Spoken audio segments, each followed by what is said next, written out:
Welcome. Thank you already for giving our distinguished guests such a warm welcome yourselves, and we appreciate that. I'm Rowley Keating. I'm Chief Executive here at the British Library, and it is a pleasure to see you all at this very, very special event here. Propaganda is going to be the big theme of the year here at the British Library.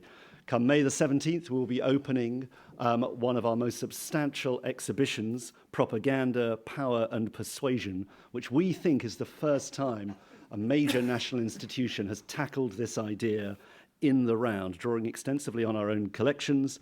We're going to be exploring state propaganda in all its forms, in war and peace, across the centuries, from ancient origins, particular focus on the 20th century, and also looking at where we are now and flashing ahead into the future.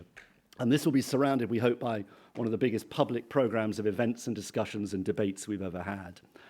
And nothing could be more appropriate or wonderful than that we kick off this great summer of reflection and debate than to have our guest tonight, probably the best person we could possibly have to stimulate discussion and debate. It's great to have him in London. Last night he was up the road, I think, at the Friends House, delivering the Edward W. Said London lecture, tackling, in that case, the Middle East. Tonight, Noam Chomsky.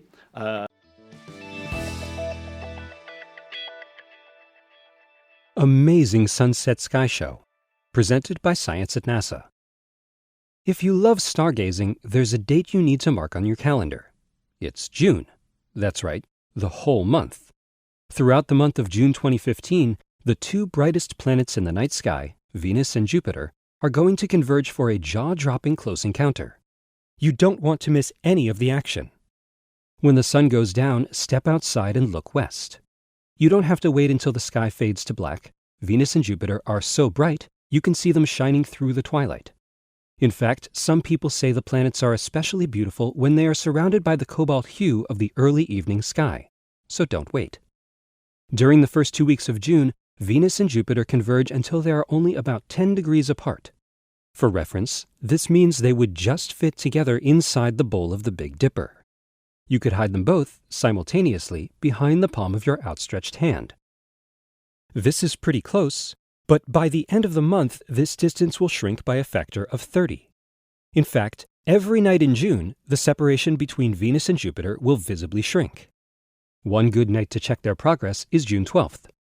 After dark, scan the sky around Venus with binoculars. You can see the Beehive star cluster. Venus will be passing right by it. On June 18th, Venus and Jupiter will be only 6 degrees apart. Now you can hide the two behind just 2 or 3 fingers with your arm outstretched. On June 19th, something exciting happens. The crescent moon joins the show. On that evening, the Moon, Venus, and Jupiter will form a bright isosceles triangle in the sunset sky. Isosceles means that 2 sides of the triangle are the same length. This is how most skywatchers in North America will see it. One night later, on June 20th, the vertices rearrange themselves, forming yet another isosceles triangle. Never has a geometry lesson been so beautiful. The nights of June 19th and 20th, by the way, are good nights to look through a telescope. Even a small telescope will show you the fat crescent phase of Venus, the cloud tops and largest moons of Jupiter, and the rugged terrain of Earth's own moon. Swing your optics around the triangle for a fast-paced, heavenly show. Also visible is Earthshine, that is, illumination of the night side of the moon provided by sunlight reflected from Earth. This is sometimes called the old moon in the new moon's arms. It's a beautiful sight, no telescope required. The main event occurs on June 30th. On that night, Venus and Jupiter will be a jaw-dropping 1/3 of a degree apart. That's less than the diameter of a full moon. You'll be able to hide the pair not just behind the palm of your outstretched hand, but behind your little pinky finger. Wow. Here's hoping you spend a lot of time under the stars and planets in June. For more news about bright lights in the night sky, stay tuned to science.nasa.gov.